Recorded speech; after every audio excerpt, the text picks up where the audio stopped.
안녕하십니까? 저는 크림치과 의원 구강아감매매과 전문의 홍종락입니다.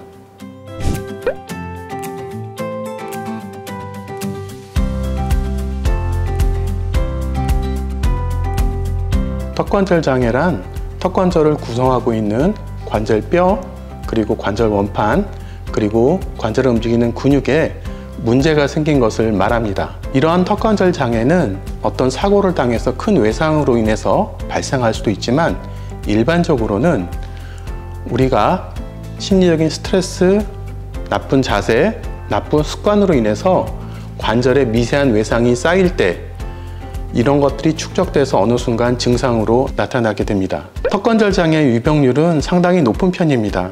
전체 인구의 3분의 1에서 입을 벌리거나 입을 다물 때 또는 음식을 씹을 때 미세한 관절 잡음이 나타나는 것으로 되어 있습니다.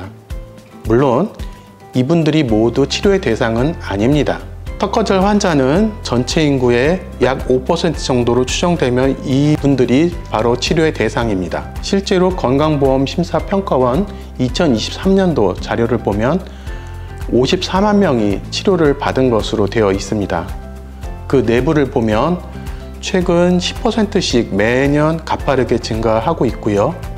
남자와 여자의 비율을 보면 여자에게서 약 6대 4로 더 높게 발생하고 있습니다. 또 다른 특징으로는 10대 후반에서 30대 후반까지의 환자 수가 전체 환자의 절반을 차지하고 있다는 점입니다. 이러한 특징들은 최근 음식 변화에 맞춰서 턱뼈가 약해지고 작아지는 생물학적 요인도 있을 것이고요.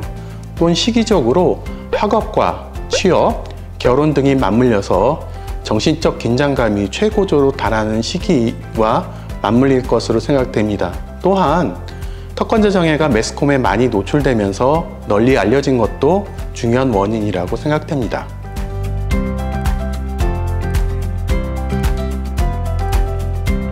턱관절 장애의 증상은 매우 다양합니다.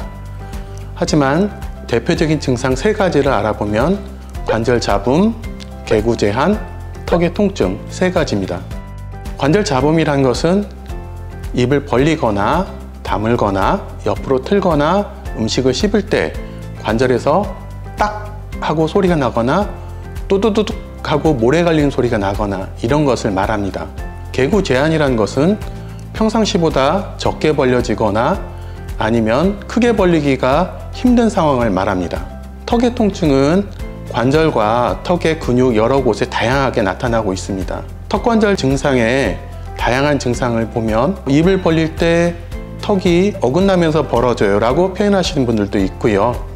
귀 속이 먹먹해요, 또는 이명이 갑자기 심해졌어요, 턱이 점점 틀어져요 라고 하는 교합 변화를 호소하시는 분들도 계십니다. 턱관절 장애 중 관절 잡음은 초기에서 가장 많이 나타나는 현상인데, 관절 잡음 모두가 치료 대상은 아닙니다. 극히 일부분만 치료의 대상이 될 수 있기 때문에 너무 놀라실 필요는 없지만, 관절이 나빠지고 있다는 경고이기 때문에 이때부터는 생활습관 관리가 꼭 필요합니다. 이후에 개구 제한이나 아니면 턱의 통증이 나타나거나 이런 분들은 전문의와 상의하셔서 치료가 필요한 단계고요.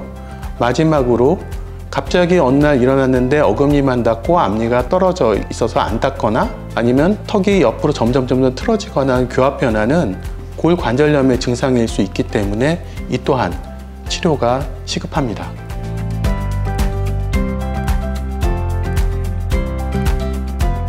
네, 턱관절 장애의 치료법은 다양합니다.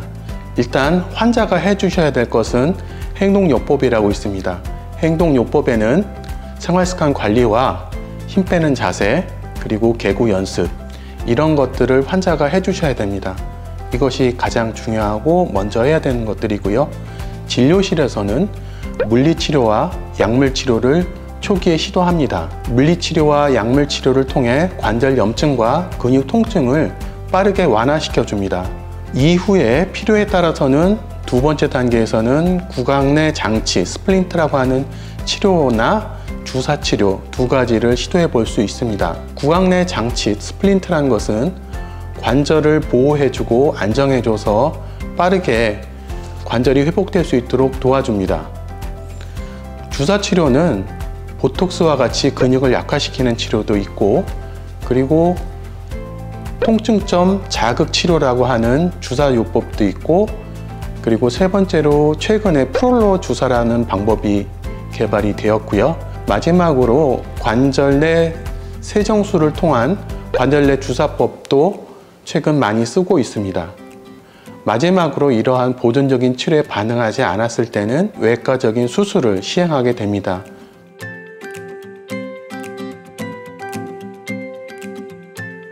스플린트라는 것은 위턱이나 아래턱 모든 치아를 덮는 투명한 틀니같이 생긴 장치입니다. 스플린트의 역할은 씹는 힘으로부터 관절을 보호해주고 관절과 근육이 가장 편한 위치로 이동할 수 있도록 도와줍니다. 스플린트 장치를 시행하게 되면 3개월에서 1년 정도 치료기간이 필요하고 3주에서 4주 사이마다 내원하셔서 장치 체크를 하셔야 됩니다. 그런데 이런 스플린트가 역할이 제한되는 경우가 있을 수 있습니다.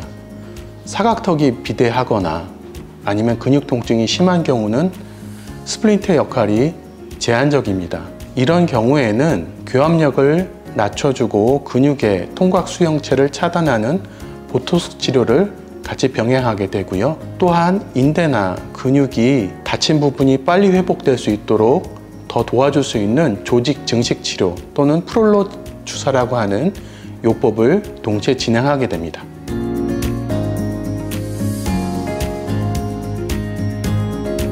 네, 턱관절 장애는 조금씩 나빠지는 성격을 가지고 있습니다. 처음에는 관절 잡음이 나타나다가 그 다음에는 아프다가 그 다음에는 입이 안 벌어지다가 그 다음에 교합 변화가 나타납니다. 하지만 우리가 이런 턱관절 장애를 초기에 치료하게 되면 대부분 완치가 가능합니다. 어느 정도까지 진행이 되지 않는다면 초기 상태로 돌아갈 수 있다는 얘기입니다. 그리고 이후에도 치료 성공률이 약 80% 정도 되기 때문에 성공률이 굉장히 높은 질환입니다. 반면에 아무리 치료를 진행해도 치료가 잘 되지 않는 경우가 있습니다. 치료 효과가 아무리 높아도 이것을 상쇄할 정도로 기여 요인이 계속되는 경우를 들 수 있습니다. 또한 부정적 인식이 너무 강해서 치료 효과가 진행되지 않는 경우도 있을 수가 있고요. 마지막으로는 골 강직이나 아니면 뼈의 변화가 너무 심하게 나타나서 치료가 쉽지 않은 경우도 있습니다. 이러한 경우에는 수술적 치료가 도움이 될 수가 있습니다.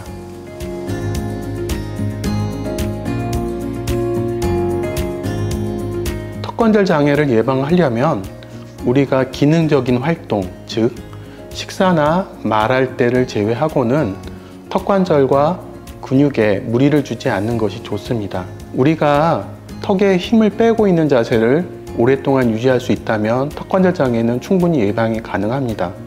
턱관절에 힘을 뺀 자세라는 것은 입술은 다물 때 아랫니와 윗니가 닿지 않는 자세를 말합니다. 두 번째로는 너무 단단하고 질긴 음식을 씹게 되면 관절이 뒤틀리는 큰 힘을 받게 됩니다. 이런 것들도 삼가하시는 것이 좋겠습니다. 마지막으로 우리가 턱을 괴거나 엎드려 자거나 이 악물기 같은 나쁜 습관이나 자세가 있다면 이것들을 교정하려고 노력하시는 것이 중요하겠습니다.